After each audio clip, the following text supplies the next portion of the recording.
Bryant Show. Good evening, everybody, and I certainly hope that you made it safe and sound through the weekend.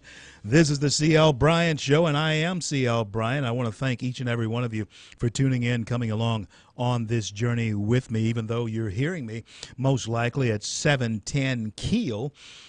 We're also at 101.7 FM, 101.7 FM. You can hear us there, and I want to thank each of our friends in Southern Arkansas, East Texas, and Wilmington, North Carolina, 1180 there AM in Wilmington, North Carolina. Thank you for being there as well.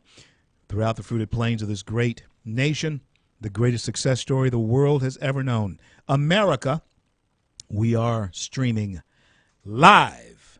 I want to thank each and every one of our sponsors for being there for us as we head into this officially the holiday season. Officially the holiday season. Holy Day. That's where the word comes from. Holy Day, holiday season. And we end this year by celebrating, in my experience and in my discipline, the birth, the day that we celebrate the birth of the Savior of the world, Jesus Christ. Now, I want to look at several things that are happening in and around our area and, of course, across the nation. Coming up will be John Kennedy, State Treasurer, and he is, I do believe, in a very good position to win the senatorial seat that will be vacated by David Vitter. I'll talk a little bit more about that with him when he comes in. We are expecting my friend Steve Moore to be here with me. Steve Moore, the economist, Steve Moore, to be here with me at the 6:06 hour, right after the top of the hour. So stay tuned for that. And then Dr. Maglione from North Carolina. We're going to talk about Obamacare with him when we come back after the 7 o'clock break as well. A New York police officer killed in her car in New York City over the weekend. Senseless violence against police officers. I'm not sure that they have the person who did it yet. I hope they do get them. And I certainly hope they meet with swift and sure justice. 36 killed in Oakland warehouse fire. Oakland warehouse fire. This was a warehouse where starving artists lived. It was called the Ghost Ship. And my question is, were they paying any rent there? People had been complaining about it. And they were having a dance. Place caught fire. And this road rage, looks like two football players got themselves taken out. Part of it's one of them road rage for sure. Folks, let me tell you, I know a lot of you are driving out there right now listening to the show. And believe me, and listen, 101.7 FM. 101.7 FM is where you can go to get a crystal clear sound of the C.L. Bryant Show here at this hour. But, folks, if you're driving around out there, you can tell if you're losing the grip on yourself. Is if you're thinking about shooting somebody who cut in front of you in a car. It's not worth it. Okay? You got to have a grip on yourself. This road rage thing is absolutely out of bounds. People all over this country are shooting people and killing people because of road rage. Football players, one in particular, got himself killed because of that.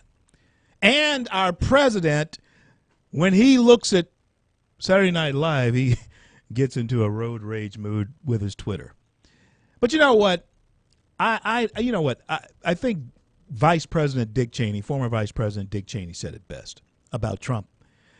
He said that Trump is proving to the media by his tweets that we don't need them anymore. Hey, that very well could be. He's going around them by tweeting. They don't like it. The world didn't come to an end when he got elected. 2 minutes. And they feel as though he's going around them by doing the tweets directly to his 25 million followers combined on his social media. 25 million. That's more than Rush. That's more than Hannity. That's more than Beck. That's more people that see him tweet than listen to them on radio. That's certainly my little thing there. But this is the way I think. That's the way I think the president of the United States should view the media, especially those who apparently and overtly don't like him. He should treat them like a Great Dane treats a Chihuahua, nipping at his heels.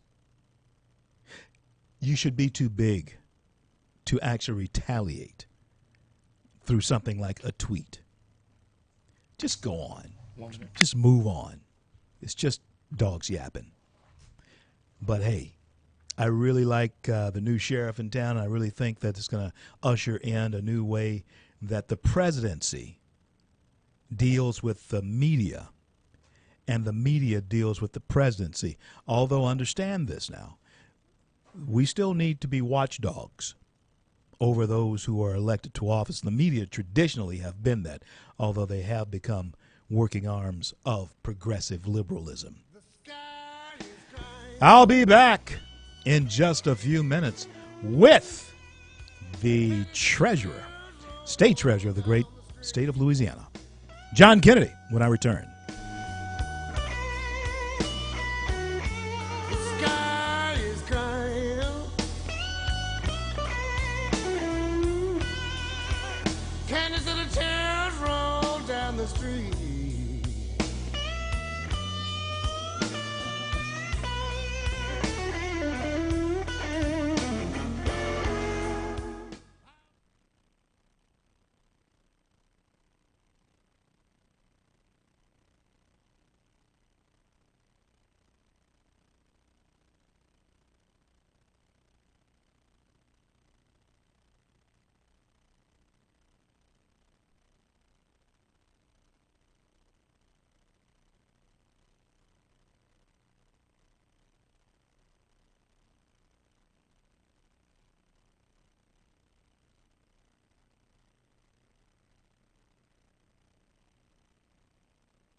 CL back with you on this Monday here in the jewel cities of the Arklatex, Shreveport, and Bossier. And yes, it is the jeweled cities of the Arklatex. We have great opportunity here, Louisiana. We have great opportunity here in our state. And I think the opportunities for our state are going to get even better as we go into this election season. I've already cast my absentee ballot, and I'm not ashamed to tell you who I cast him for. I cast him for Mike Johnson, and I cast my vote for the next guest that we have on with us. He is none other than the state treasurer of Louisiana, who will soon fill the soon-to-be vacated seat of David Vitter. John Kennedy, welcome back to the C.L. Bryant Show. Thank you so much for being there.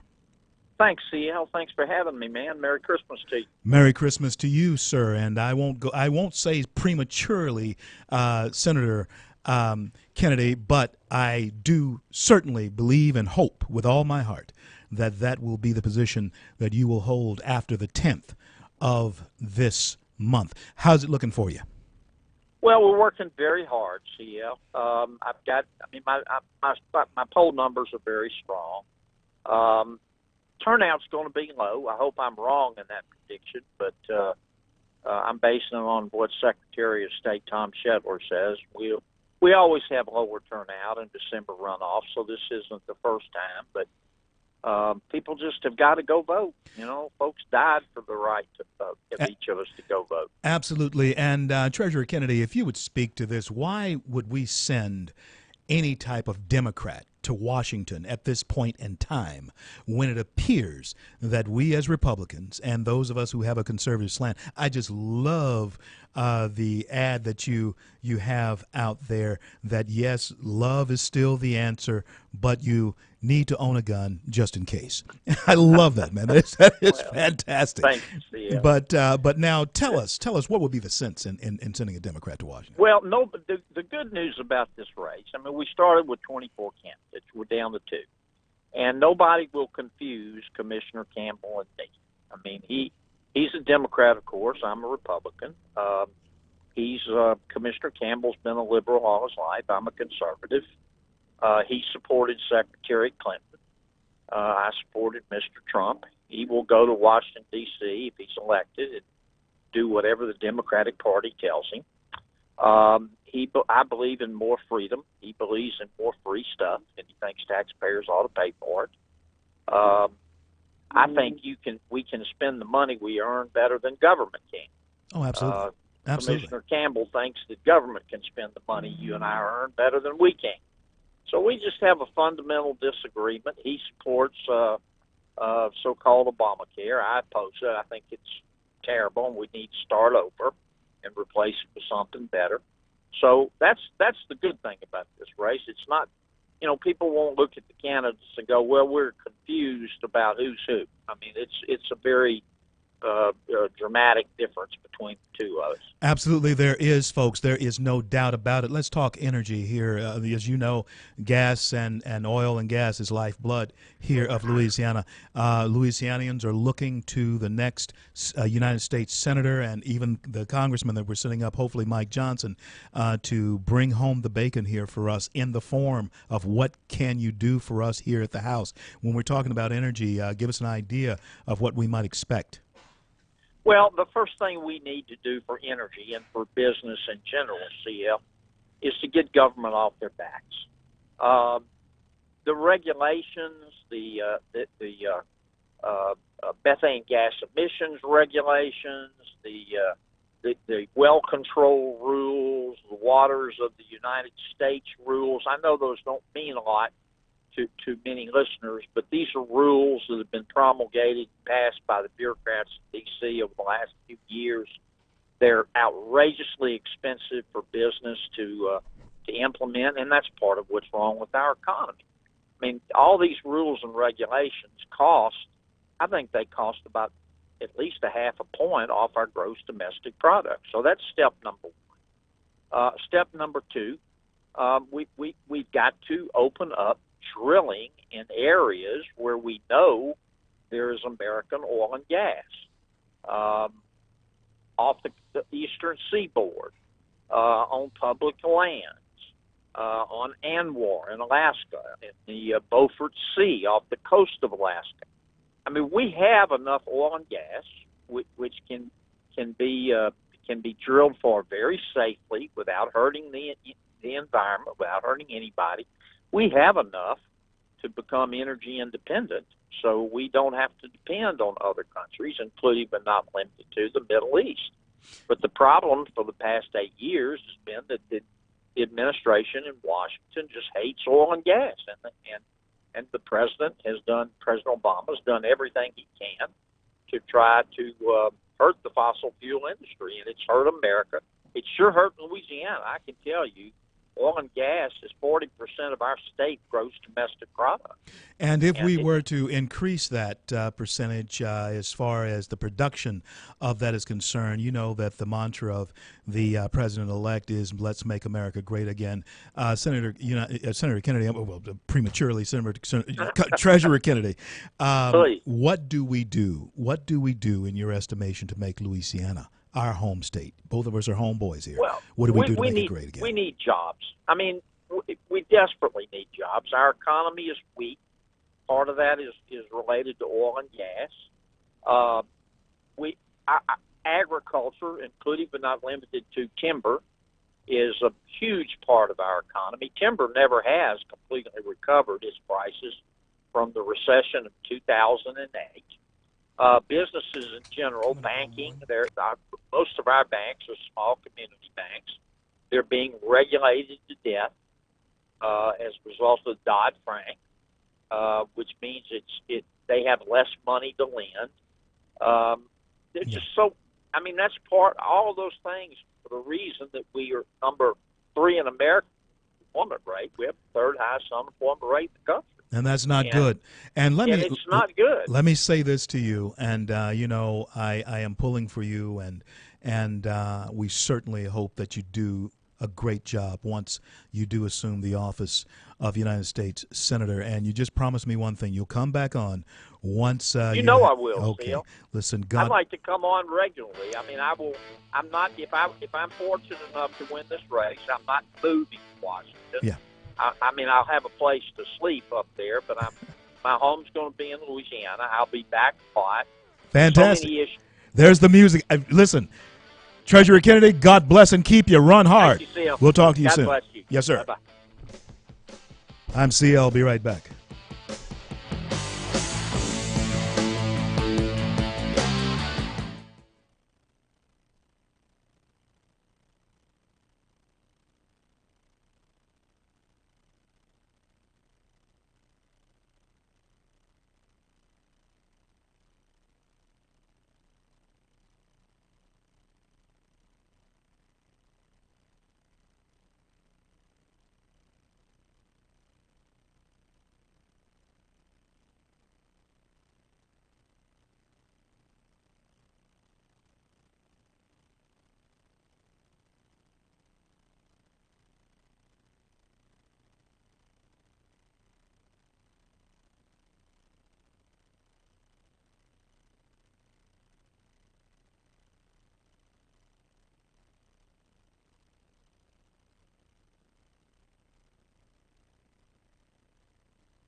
Here's a great American company that I want to tell you about, Jack Spring Electric. When only the best will do, commercial or residential. You're having electrical problems, call Jack Spring Electric. When only the best will do. Now, folks, I want to. I'm not a pizza. I don't eat a lot of pizza, Michelle. Just not really into it. Although you recommended Frank's to me. But you actually look like you eat a lot of pizza. What? Yeah, you look like you eat a lot of pizza. That's surprising to hear you say Now that. you're going to tell. You're making everybody. And don't you eat a Grub Burger all the time? You're putting this image of a fat CL in the. I don't know. Do people use the word fat anymore? Oh, is that shaming? Body shaming? More Is that body shaming? Large CL. What? You're putting this image of a large CL in the minds of people, and it's not true. Yes. It's just not true. It's not true. No. Skin and bones. No, I'm not. You don't eat pizza. So yes, I recommended Frank's to you. Frank's good. Frank's food is fabulous. Grub Burger though is one of your They're favorite places. real good. And if we go there, we just say, "Hey, I'm friends with CL. CL sent me." What do we get? We get a free hand-spun, homemade milkshake, and just tell them CL sent you. It looks like you eat a lot of those too. I could, but see, you're putting out the wrong image. But Pizzagate. Have you heard of Pizzagate? Pizzagate, folks. Pizzagate is something that is, as far as we know at this point, not true at all. It ain't true. What Pizzagate represents is the idea that Hillary Clinton and her campaign chairman, John Podesta, had a child sex ring operating out of a D.C. pizza parlor. Now, what's wrong with that is this. I just got a text saying they're headed to Grub Burger. That is amazing. But anyway, what's crazy about this? Here, I'll show it to you. But what's amazing about this? It was this guy by the name of Edgar Madison Welch, nut, who armed himself with shotgun and a couple of pistols and drove from North Carolina to Washington, D.C. to self-investigate this. Now, when he arrives at the pizzeria, there are mothers, fathers, kids in the pizzeria playing foosball, ping pong with one another, and so forth. This clown enters into this pizzeria with weapons. Oh, yeah, weapons. Fires a shot in the pizzeria. Parents, of course, and take their kids and they scatter. Now, this was a post. This was a tweet that had gone out over social media. This was some internet stupidity that had gone out. It's not true. It's not true. The problem with this is this, and this is where people like CNN and everything, we can't start looking like nuts, okay? We can't. We can't start looking like, I have great respect for General Michael Flynn. But his son, Junior, is one, Michael Flynn Jr., who is on one of his staff, is keeping this going. Now, we're at a point where we are about to assume power, conservatives, Republicans. And the things that we say and the things that we sign on to, we have to make sure that they're credible. And by the way, folks, just like on TV, you certainly can't believe everything that you see and read on the internet. 3 minutes. Are you hearing me? Please don't. There are one of the drawbacks, and you know this is true. One of the drawbacks with social media is that anybody can do it. And I do mean anybody. There are people who have accounts for their cats and dogs and monkeys. Are you hearing me? This guy actually got all twisted up over, and listen, Hillary and Podesta involved. I can understand how he may have believed something like that. But you got to trust but verify. That's what Reagan meant by that, you know. We can't launch the nukes until we have verified that they are a threat. And then you launch. But this guy went nuclear before he verified.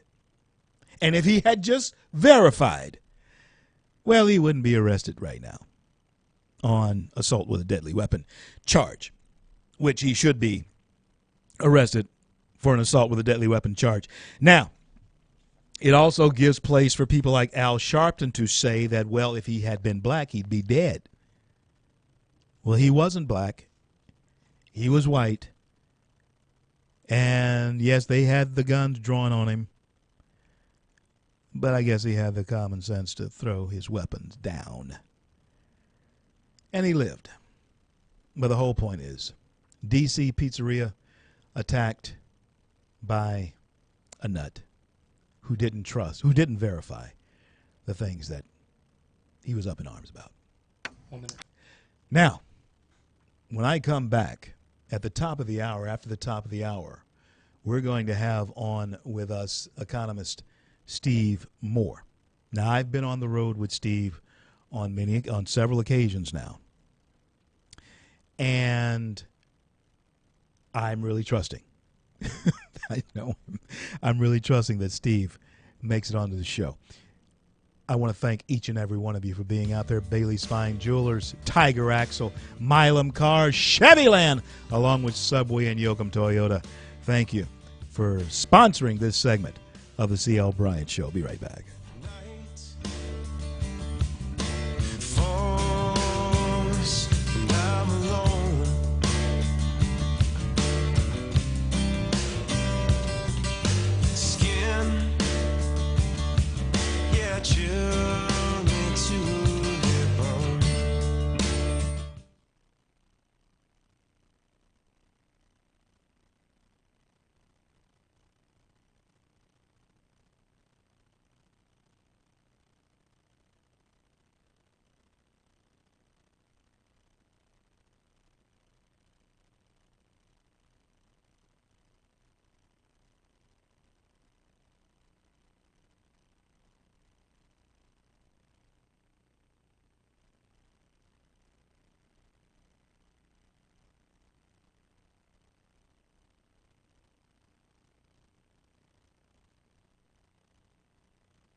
Broadcasting from the Bayou State and all around the Gulf Coast and streaming nationwide.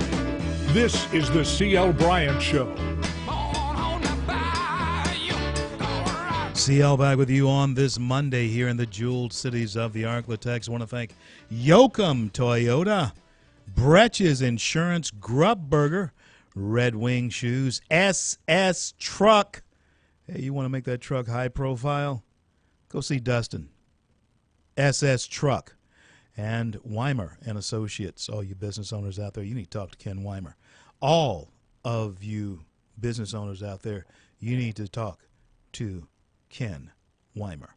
Save you money, show you how to operate a lot more efficiently. Well, folks, I am looking at how we are handling ourselves here in this country this past year. The last year of Obama's reign over the country. And yes, it has been a reign that President Obama has had over this country. Now, tomorrow I will be headed for Washington, D.C., and then over to Birmingham, down to Birmingham from Washington, D.C. And it is very important that I share this with you right now. We have an opportunity here in this country, and of course Washington being basically Maryland, being it's the South, but it's not. Certainly not. It's not the South. It's certainly in Birmingham. But the C.L. Bryant Show is going to plant satellite seeds in each one of those cities. I'll be back here tomorrow night. Mike Johnson is going to be here in my chair, and you'll be able to call him. You'll be able to talk to him yourself. Of course, you know Mike is running for the 4th District congressional seat, formerly held by a friend of the show, John Fleming. And Mike will be here tomorrow night. And there are many reasons why I am saying that we have opportunities here as Louisianians. I was asking State Treasurer John Kennedy about America being great again, but my main concern is Louisiana being great again. Louisiana being great again. I am concerned about our young people graduating, leaving. And there are other states. North Carolina's not having to worry about it. There's jobs. There's industry in North Carolina. Texas. But I worry and I'm concerned when I look at Louisiana and I see the promise of our youth here in this state. But yet, the possibility of them having to leave here and go somewhere else in order to eat should trouble you as well. As a North Louisiana native, it troubles me that all of the attention always focuses on South Louisiana. And all of you listening to me throughout the fruited plains, think about your state. But California, even with all of its wealth and with all of the opportunity and all of the glitz and glitter, they're taxing the daylights out of their people out there. New York City the same way. There'll always be millions and millions of people in New York City. There'll always be millions of people in California. If not, for nothing else, the sheer beauty of California, wherever you are, Southern California or Northern California. It's just absolutely gorgeous. Same way with Florida. New York City, well, it's an economic capital of the world. So there'll always be people there, even though they want to tax you to death. There'll always be people making millions of dollars. But when we look at Louisiana, Mississippi, Arkansas, we don't see those types of possibilities. So my question to hopefully soon to be Senator, now State Treasurer John Kennedy, how do we make America great again? And you know the first thing out of his mouth? Jobs. Because we can't get into the state of mind where we don't think of working. We can't get into the state of mind where we don't think of working first. We can't have two generations coming up not thinking that going to work is the first priority. Any of you out there 50 to 65 years of age, if you are, then you'll understand what I'm about to say. You recall what the priority was in your mind back in the days when we were in high school, right? Get a job, get a car, get out of mom and daddy's house. Get your own apartment. But it all started with what John Kennedy said first, job. That's just common sense. You had to have some money, you have to have something to generate money, and that's a job. My very first job was washing dishes. I mean, real job other than working with my dad, bussing tables or cutting yards. But my real first job that I had, where I got a pace check stub, was washing dishes at the Holiday Inn then on in Bossier City. I was a suds busting guy. I was I guess in the 11th grade or something like that. I didn't tell the girls that I was washing dishes though. No, I didn't tell them that, but that's what I was. Full disclosure now, I was a dishwasher, the very first real job that I had. But it was honorable work, and I'm proud to think back on it now with pride. But folks, get the job, get the car, get out. 1 minute. That was the priority. Now, even if the kids want a job, how do you get it? There's nothing there. That is frustrating. And my friends, we can make America great again, yes. But let's start right here at home by embracing some of the ideas that we're sending to Washington that will be taking place in Washington on the 20th. And let's go forward from there with state senators and congressmen that we'll be sending up there. I'm CL. Back in just a minute.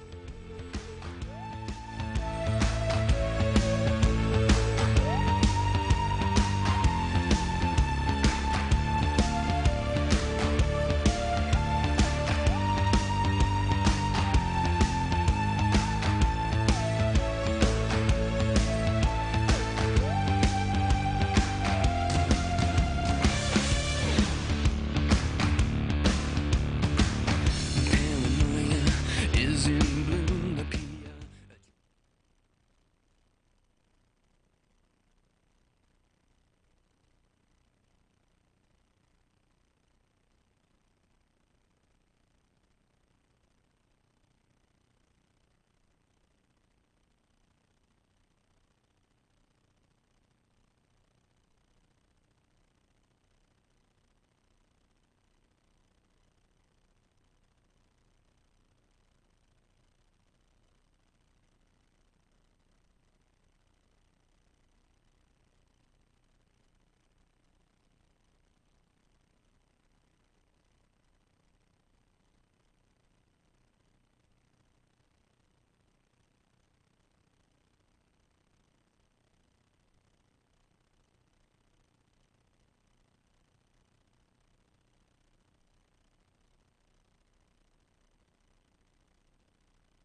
CL, back with you on this Monday here in the Jewel Cities, broadcasting, streaming live throughout the Fruited Plains, the greatest nation on the face of the earth, the greatest success story the world has ever known, and that is America. I want to thank Good Life Health Food and Deli, along with One Planet Solar, B&J Flooring. Go see my friend Chris Scoggins over there, B&J Flooring, Chris Scoggins. And, of course, I want to thank Avalone Doors and Crime Stoppers for sponsoring this segment of the C.L. Bryant Show. By the way, I want to certainly give a special shout-out to our good friend Tom Milam. Tom Milam there at Milam Cars. Now, let me continue with what I was speaking with you about, and that is the idea that we need to pay special attention to what is going on in our country financially.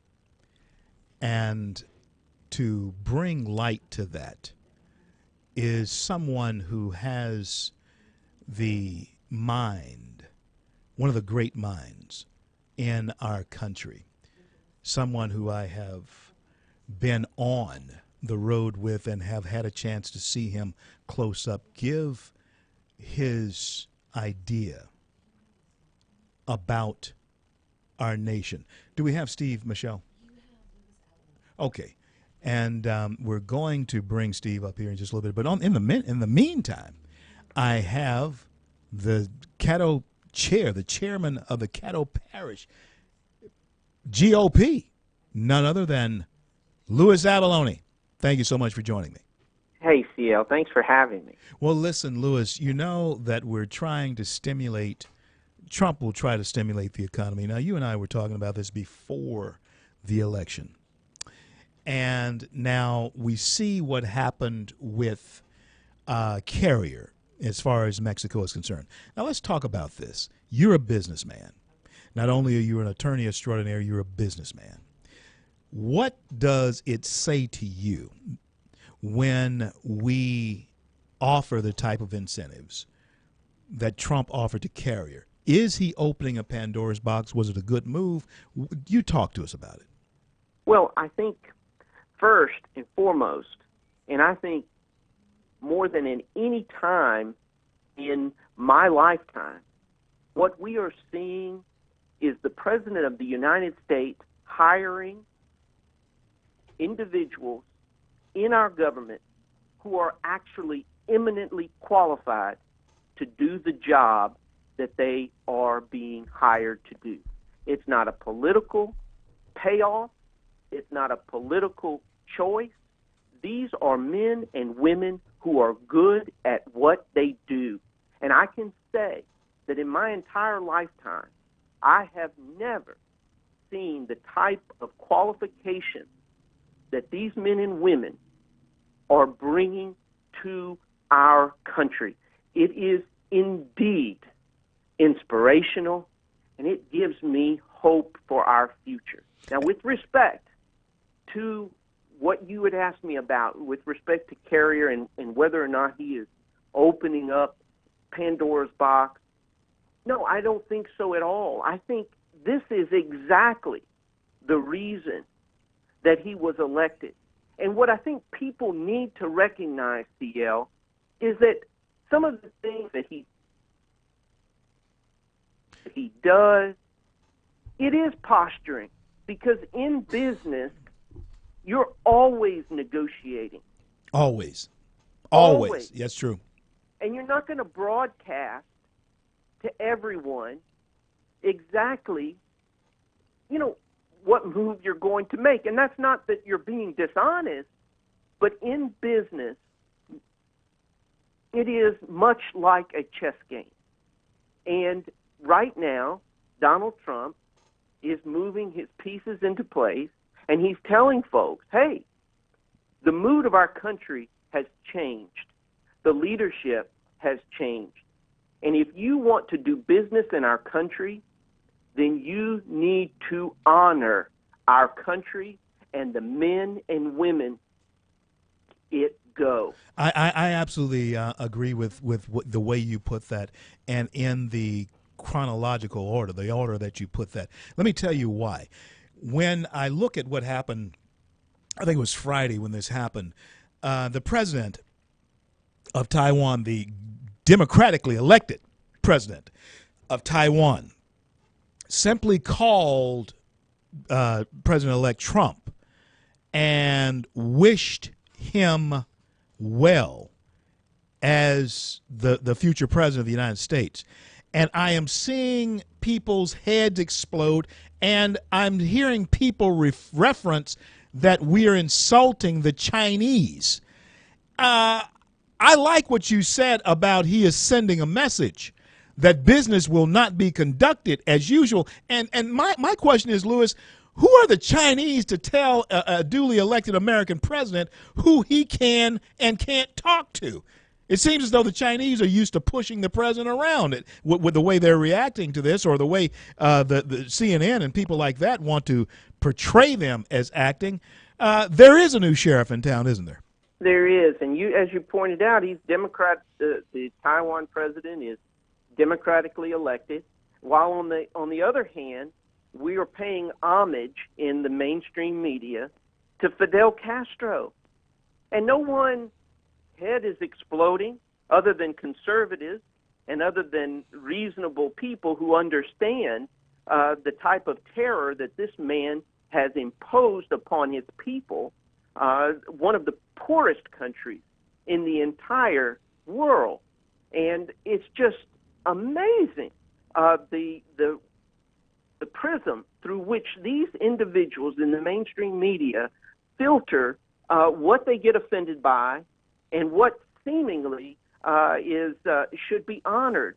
And it's just absolutely ridiculous. And it is. Lewis, I haven't had a chance to talk to you since the presidential election on air. Of course, I've talked to you since then, but I haven't had a chance to talk to you on air about it. Now, we pulled it off. We gave our party the ball. They have the Senate, they have the House, we have the presidency. As far as that is concerned, how can we fumble this ball? I mean, I don't even want to think about it, but we do have to talk about it. but how can we fumble this ball? Sure. One way we can do that is right here in the 4th Congressional District, for example, is by not electing a true conservative that can walk the walk and talk the talk like Mike Johnson, and honor the will of the people of this country by putting a man like Mike Johnson, a true conservative, in the House of Representatives. Well said, Louis Avalone. In fact, Mike is going to be here tomorrow night on the show. Y'all will be able to call in and talk to Mike, 320-5335, 318-320-5335. Louis, there's the music. I want to thank you for being on with me here today. God bless and keep you, man, in everything that you do. Likewise. Always a pleasure, CL. Talk to you later. I'll be right back. I'm CL. This is the CL Bryant Show.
CL, back with you on Monday in the jewel cities of the architects. Is Obamacare headed for the shredder? The shredder. And how long will it take for it to hit the shredder? Some are saying it's going to take a couple of years. They have people all over the place that are concerned both ways. Both ways. One way that doesn't happen quick enough. Another way that is going to take them back to the days when pre-existing health concerns were a real concern. I can say with a very good degree of certainty that pre-existing health concerns should not be a concern for you, for Americans ever again. You see, if there was a good point associated with Obamacare, it was the fact that insurance companies were required to cover those as well. The time in getting to a point where it can be revamped, where it's affordable, not the affordable health care that we have now, not Obamacare, but the place where we have to get where covering that type of thing is affordable may take time. That's for you folks who are thinking that the day that Trump enters the Oval Office, Obamacare will be a thing of the past. I don't think so. It's going to take time to give you your cake and then have you eat it too. That's going to take time. And it may take a year or two for that to happen. The thing is, though, is that we can begin to put the brakes on the downhill runaway train that Obamacare had been. Yeah. And that it still is. You do know that we are headed out of control toward $20 trillion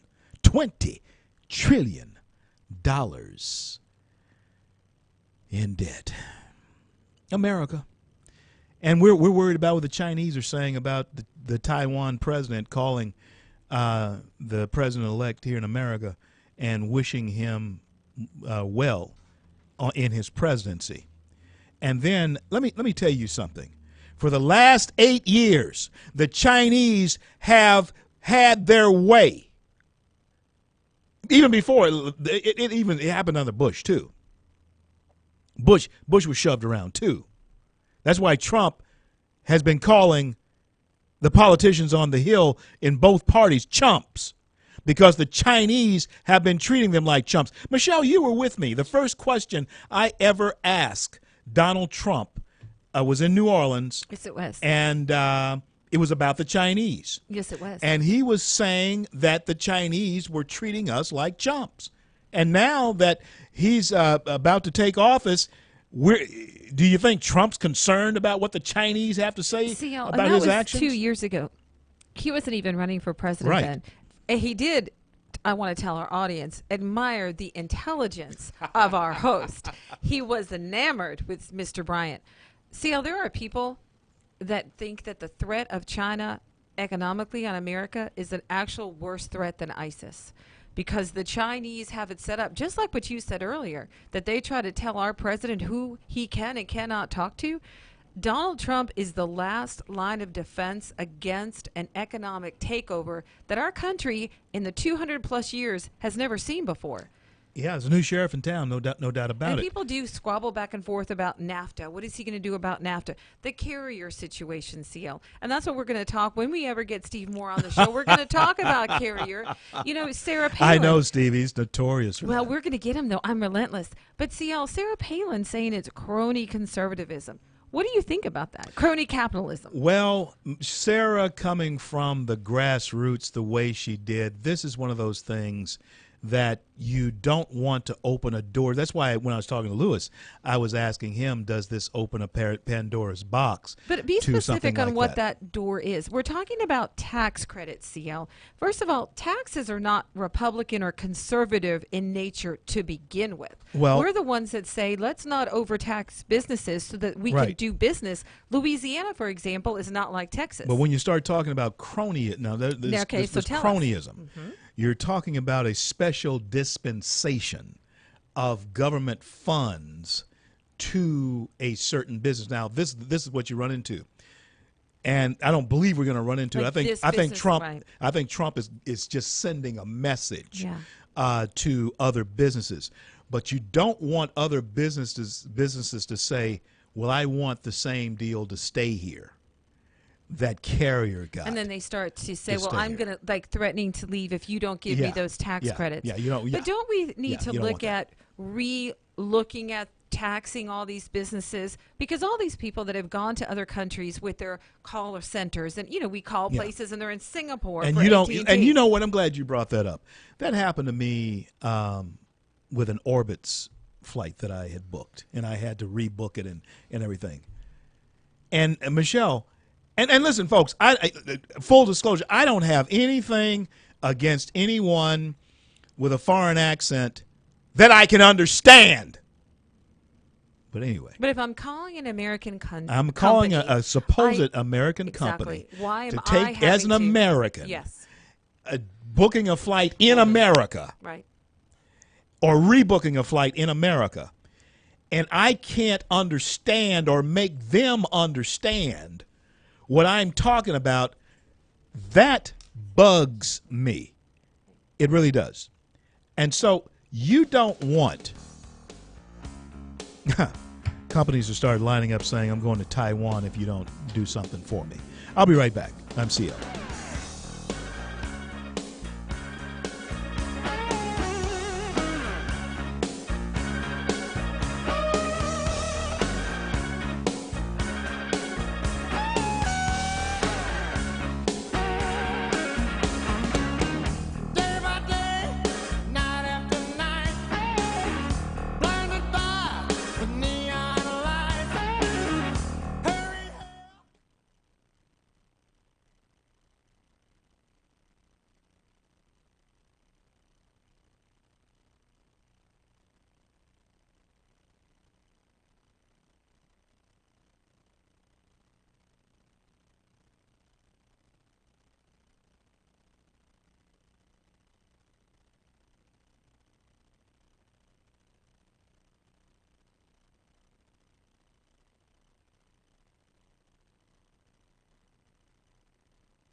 CL. Back with you on this Monday evening, 320-318-320-5335, 318-320-5335. We'll take a few phone calls here leading into the 7 o'clock hour. I want to thank all of you throughout the fruited plains of the greatest nation on the face of the earth for joining us. And I encourage all of you to download the free CL Bryant Show app. But if you're having any difficulties listening to us on AM, flip over to FM 101.7 FM. 320-5335, 320-5335 is the number to call. Mark, thank you so much for being there. What's on your mind, brother? Thank you for calling. Well, it's good to talk to you. This is the first time since the election, so yeah, we pulled it off, I guess you could say. Yeah, we did. And, you know, before the election and since, the parallels to Ronald Reagan kept coming up in our conversation. And since the election, we've had the carrier deal, which reminded me of Reagan announcing in his inauguration that the hostages had left Iranian airspace. Even before he was president, he was getting stuff done. Yeah. Well, also, you remember Sam Donaldson was always hard on Reagan, and one time he said Reagan spoke very bluntly about the number of nuclear warheads that the Russians had that doubled ours and how much risk we were at. And Donaldson questioning, Mr. President, was that wise to discuss that and all those details in public? And Reagan said, well, Sam, we know the numbers and the Russians know the numbers, so don't you think the American people have the right to know the numbers? Absolutely right. And that's Reagan-esque right there. The Chinese thing is the same thing. They know they're hosing us. Trump knows they're hosing it. Why not just say it out loud to the premier? We know you're hosing us, so I'm not going to let you get away with it anymore. It's just like Reagan. I'm getting to feel better every day. You know what? I am, too, and I'm particularly feeling good about the possibility of a 35% tax on industry here in this country being cut to 15, perhaps 15%. And that's what I want to ask you. This is my next question. That's what I want to ask you, Mark.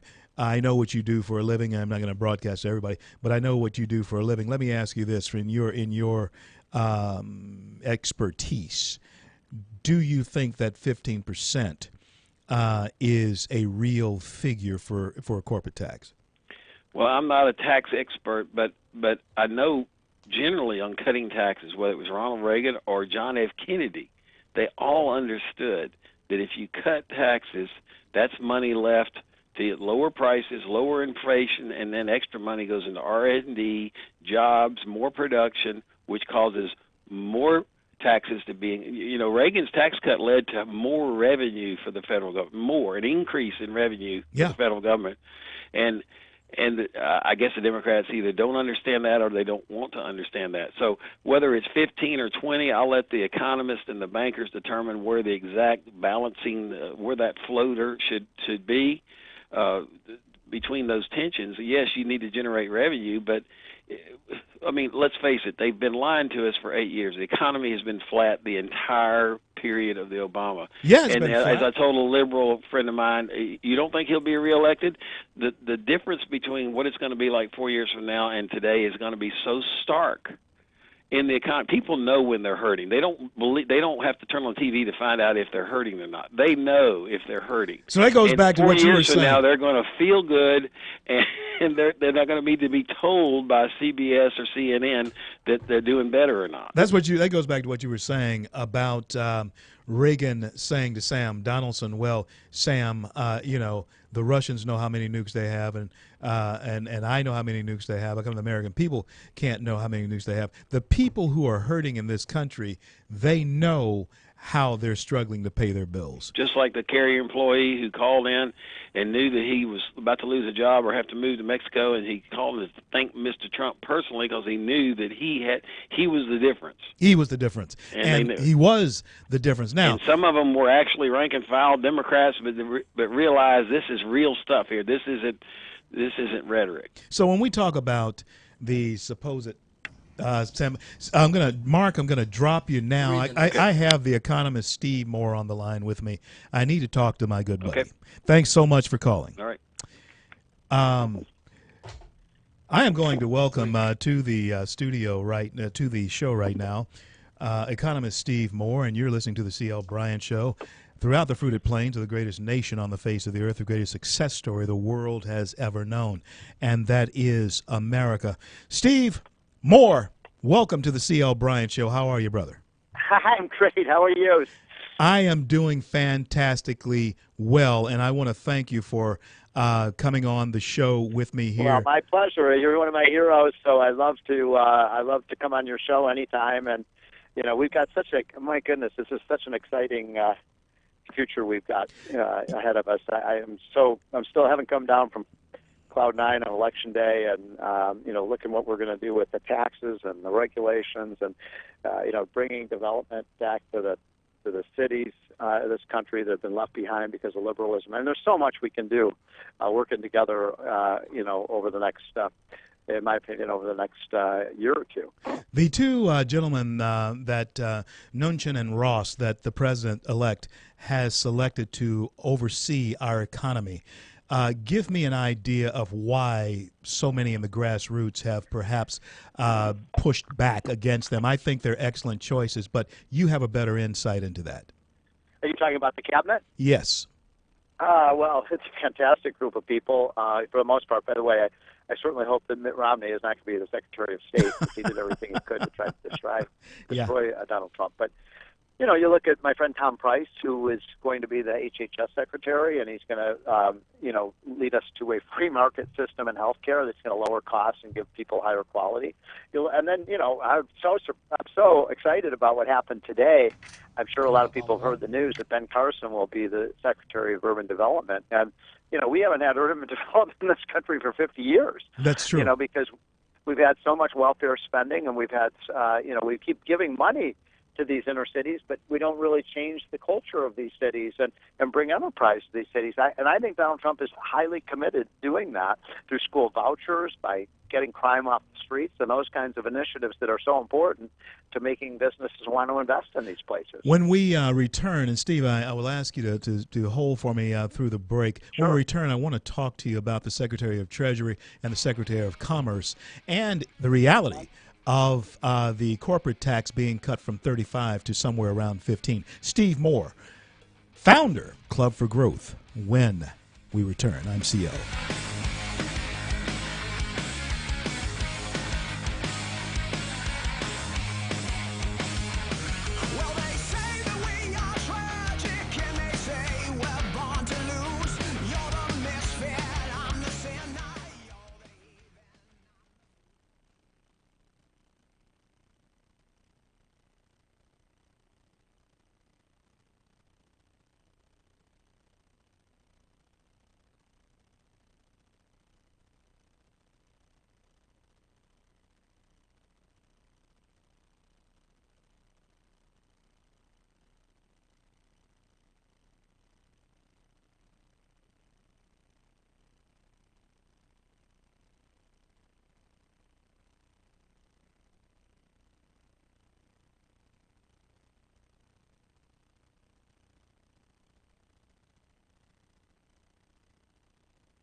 CL, back with you on this Monday here in the jeweled cities of the Arklatex.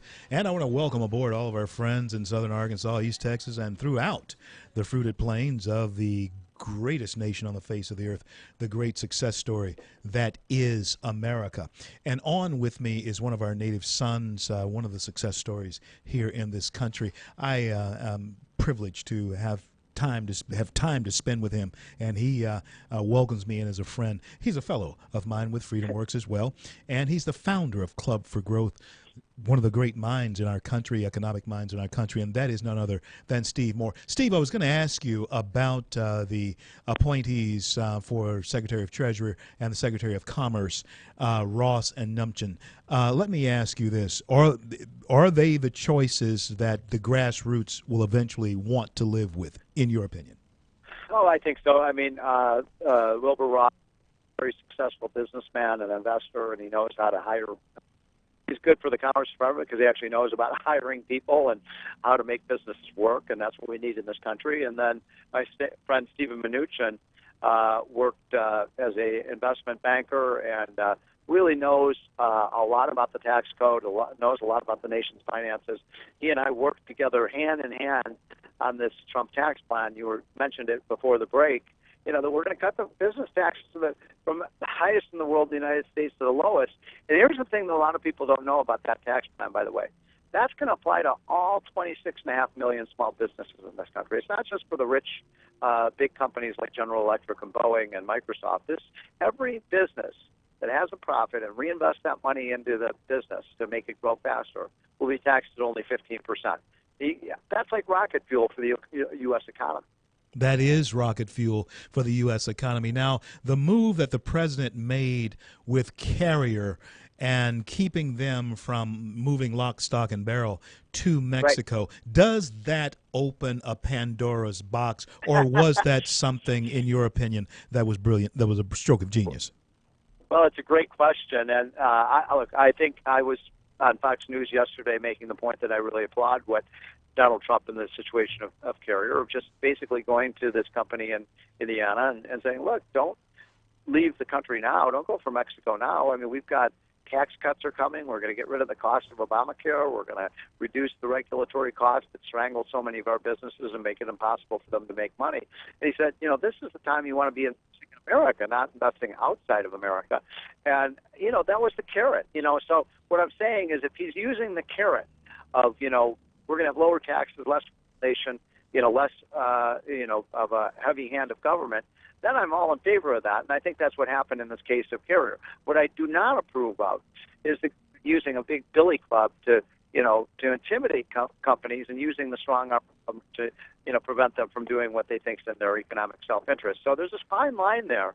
And I don't want to see a whole procession of companies lying down Pennsylvania Avenue to the White House with their tin cup in their hand and their palms up, asking for special interest favors, or else they'll threaten to leave to Mexico. I hope that doesn't happen. I saw you on Cavuto a little bit earlier, and there was a question that was asked. It was a statement that Cavuto made, and he asked this question along with it. He asked the question, is Obamacare truly headed for the shredder? What do you say? Well, it better be, because, that's the reason that Donald Trump won the election, I think, or one of the major reasons. Those numbers came out a couple of weeks before the election that showed the costs were spiraling out of control, and Obamacare has been a disaster. And the Republicans made a promise that if they, took control of the government, which they have done now, that they would replace it with something that keeps everybody covered, so people aren't going to lose their insurance coverage. I mean, my goodness, we're a wealthy country. We can provide health insurance for everyone, but much more affordable, where you actually can keep your doctor, you can keep your health care provider, and you can do it at maybe 30% less. So, yeah, that's coming. It better be coming, or else I'm going to be an angry camper. You and I are going to go out there and stampede, right, and say, what's going on here? You promised we're going to get rid of Obamacare. It's going to take a while. It may take about a year or so. But in the meantime, let people go out and buy any insurance they want to. Get rid of the mandates. For low-income people who can't afford health insurance, just give them a voucher certificate to go out and buy any insurance they want. Yeah. That's much more sensible than Obamacare.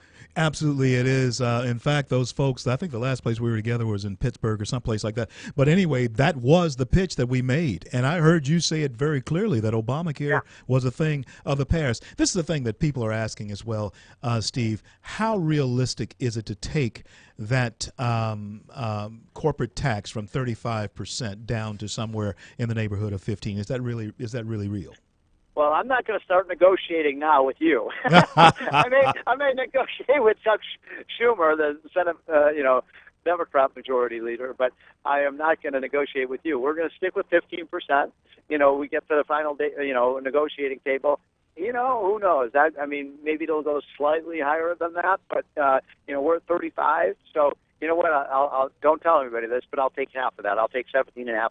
Right now. Oh, that works. You heard it here first, folks. Steve Moore said it's going to be 17.5%. That'd be fantastic within itself. Now, final question for you: what role will Steve Moore, and I think you should play an active role? I want to keep working side by side with you through FreedomWorks and the great work you do on the outside to keep the pressure on, because you and I have to be the conscience of this administration and our friends at FreedomWorks.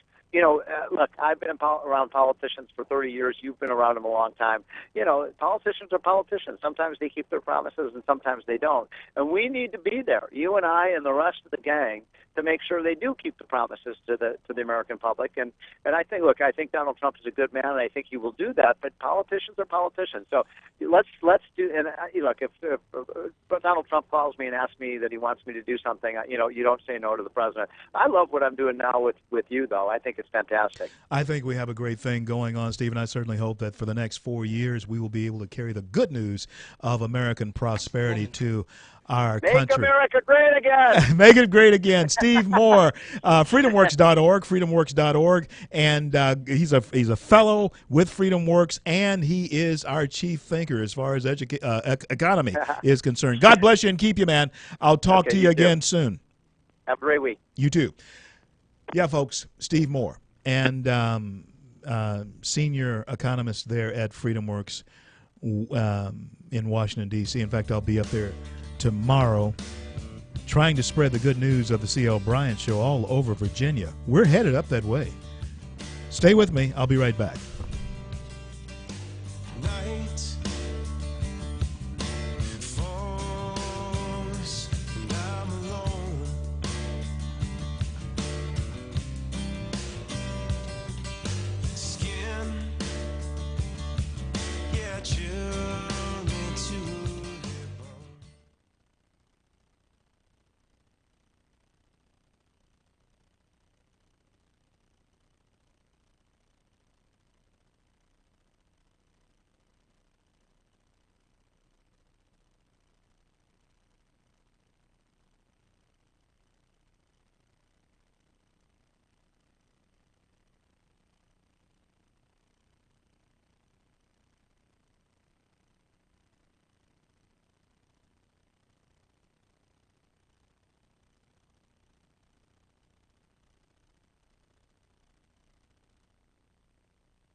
Broadcasting from the Bayou State and all around the Gulf Coast and streaming nationwide.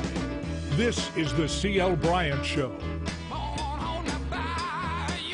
CL on a Monday here in the jeweled cities of the Arklatex, Shreveport, and Bossier. We were just on with economist Steve Moore, founder of Club for Growth, and he was saying that those things that have been promised as far as the economy, as far as a good business climate, and Obamacare, he does believe will, in fact, come about. On the line with me is Dr.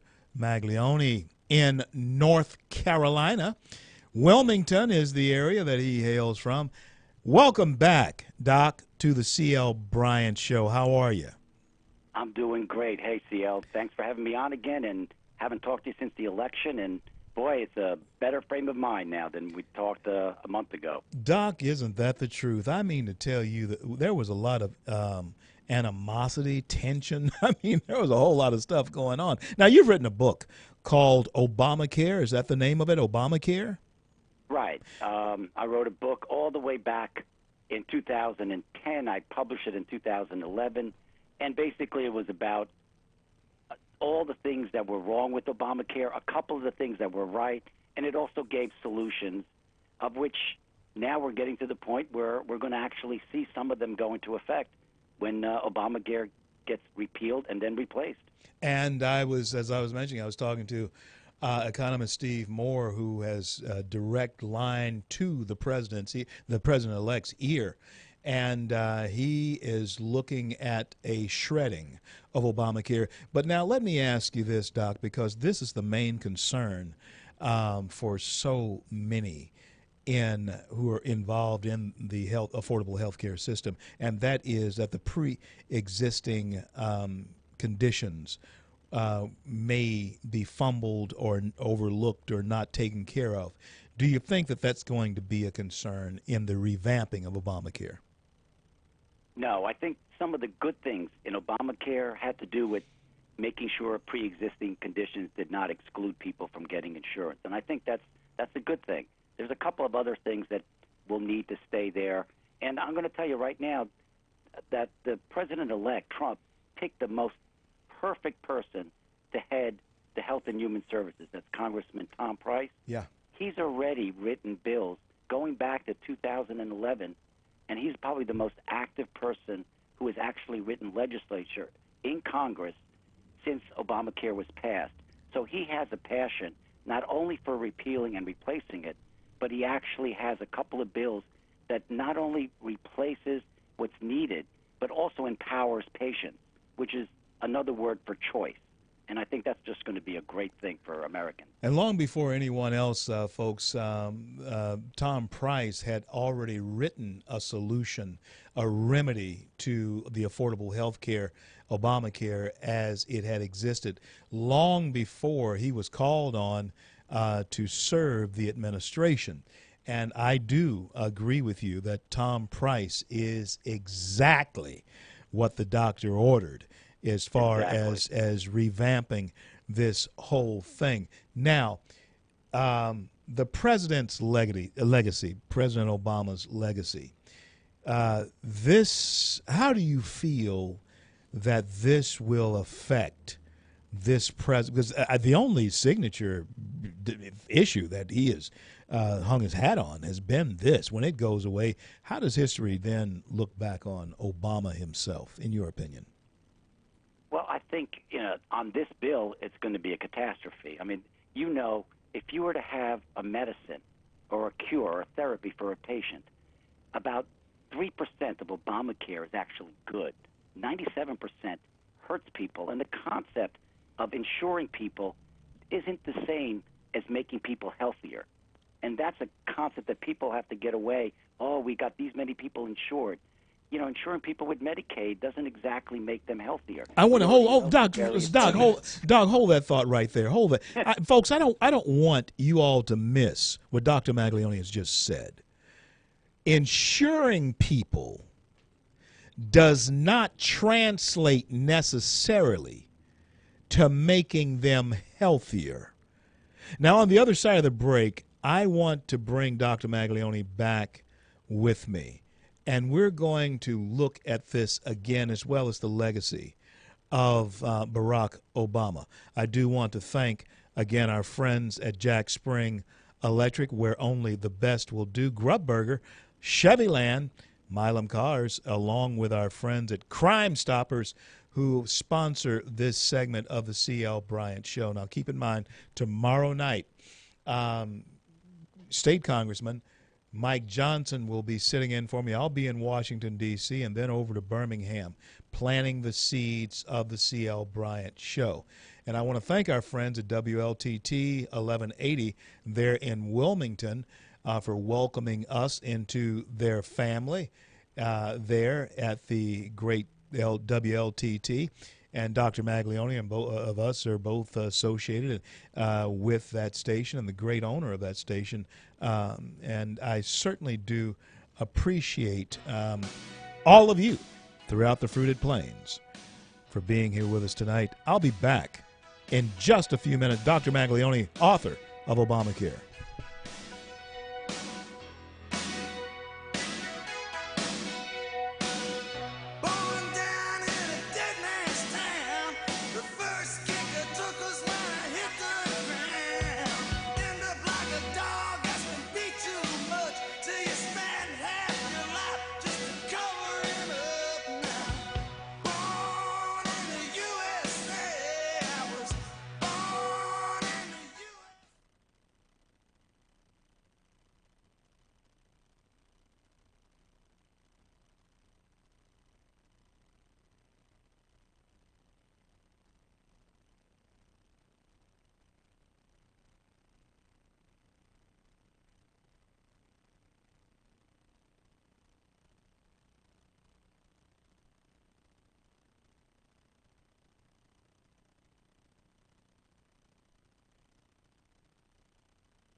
CL. Monday, Jewel Cities of the Arklatex streaming nationwide throughout the greatest nation on the face of the earth, the greatest success story the world has ever known. That is America. And on the line with me is one of our native sons, Tony Maglione, Dr. Tony Maglione. And Doc, tell folks where they can pick up your book, Obamacare. Well, they can get it just by going to Amazon and just typing in Obamacare. It's actually the title of the book. That's great. It's a doctor's guide to saving health care, because health care needs to be saved. Obamacare is definitely the wrong thing. And as you were saying before, the legacy is going to be overwritten once we put in a free market system and choice into it, and a good tax system where maybe we can get pre-tax dollars for health care, so that the government doesn't get a piece of our money and doesn't tell us how to take care of ourselves. And that's has been very important. That has been the sticking point in the craw of just about every grassroots person that I have known for the last 8 years about this last administration, is that they have shoved things down our throat. Now, there's one thing that you said a little bit earlier that I want to get back to, Doc, and that is I want you to expand on this idea. Just because we're able to insure everybody with a certain health care program does not mean that the quality of health care is there. Expand on that. Well, the simple premise of Obamacare was to force people to buy insurance. When people buy insurance and didn't want to, they'll go for the cheapest policy. And what ended up happening with Obamacare, the insurance companies, to cover everything and to make more of a profit, they ended up having high deductibles. So if a person can't afford in the first place, the last thing they're going to do is go to a doctor and spend $5,000, $6,000 before they get their health care coverage. And so that ends up hurting the person, because they end up delaying getting care for things they may need earlier. And so it's wrong. And we already know with other cases of Medicaid, because of availability of doctors and some of the stigma attached to it, that people in Medicaid also don't get as good a care as people even without insurance if they end up in a hospital.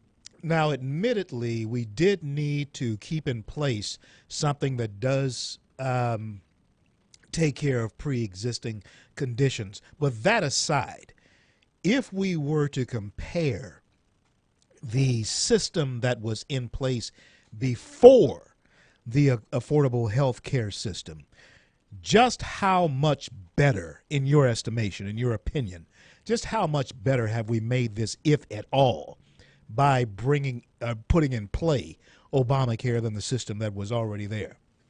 No, we've made it worse. It had nothing to do with health care, CL. It had to do with control. It had to do with the government controlling all aspects of your health and making it pretty much unaffordable. It was not the Affordable Care Act. And that's why many of us were upset right from the beginning, because if we cared about our patients and cared about our country, the health not only of the individual but the health of the nation, we knew that this thing had to be repealed, that this thing was a death sentence, just like the way the VA system has evolved over the decades. It's a death sentence for people. And we can do better because we've done better. But we need to have an opportunity now to take advantage and make this truly a free market system, make it truly out of the hands of the government, get them off our back, let us choose what we want, put Medicaid to the states, and also start getting into the regulations, just like we want to do with small business, and get it between the doctor and the patient and make it affordable for people and available for choice. Doc, does this mean then that the practice, the doctor who has this individual practice who has gone out of business, are we now reopening the door for him to have a thriving practice again? Are we reopening the door where we do have that doctor-patient relationship again, in your estimation? Well, I think it's going to be tough for those that already left. The problem is, CL, a lot of doctors ended up joining a monopoly, a hospital. And just to let you know, the hospital has something called a facility fee that's 2 or 3 times higher than what patients used to pay when they got these services outside the hospital. So that was nothing affordable. That made absolutely no sense whatsoever and just created a monopoly in hospitals to like Obamacare, which might have been good in their interest for the administration, but bad for patients and citizens of this country. We have to get back where it's patient-oriented, where it's for the individual citizen and not for the business of the hospital or the government or the insurance company. It can be done. Dr. Maglione, I want to thank you for being on with me today, pardon me, and I certainly look forward to having you on more regularly as we move toward, hopefully, the dismantling of Obamacare as it has been known. Folks, go to Amazon, type in Obamacare. You'll find Dr. Tony Maglione's book. God bless you. God keep you. Tell your wife and tell all of our friends there in Wilmington that I said hello. I sure will, and thank you so much, CL. God bless and keep you. You too, sir. You too. I'll be back in just a few minutes with more of the C.L. Bryant Show. Actually, we'll be putting the icing on the cake for today. Back in a minute.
CL back to close it out here on this Monday. And let me say, I want to reiterate one of the reasons why Obamacare, affordable health care, has to go.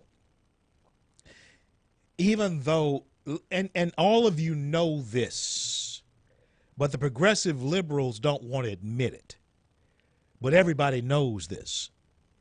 And to express it as simply as Dr. Tony Maglione expressed it is very important for us to take home with us tonight. And that is this.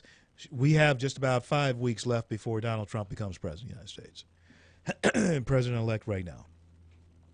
And, of course, in the crosshairs of his scope, he has Obamacare to blow it away. There are people who are nervous about that, but you shouldn't be when you listen to the common sense of somebody like a Dr. Tony Maglione, a cardiologist himself.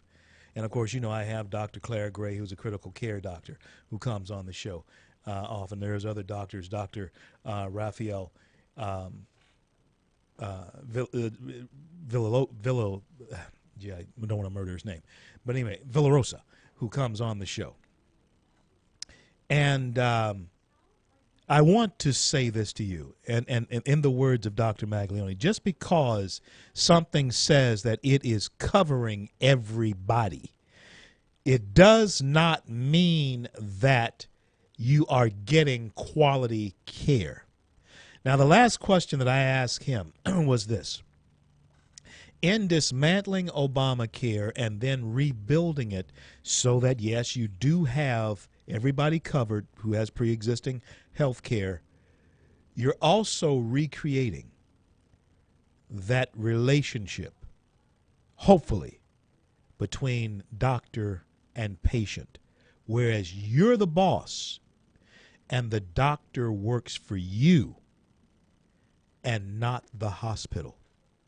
Folks, I am truly hoping that this is the step that we are making, because once the doctor is working for the administration, working for the hospital that is in turn working for the government, that puts you, the patient, at the low end of the totem pole. And that's not where Americans should ever be in any situation when it comes to government. I want to thank you for joining us, but above all, I want to thank God for bringing us to the close of yet another day, and I want to thank Him for our men and women in uniform around the globe who defend our right to speak our mind. And until I'm able to talk to you again, I'm CL, and may God bless and keep you all. To keep freedom alive, and to the families left behind, we'll stand by your side, and the bond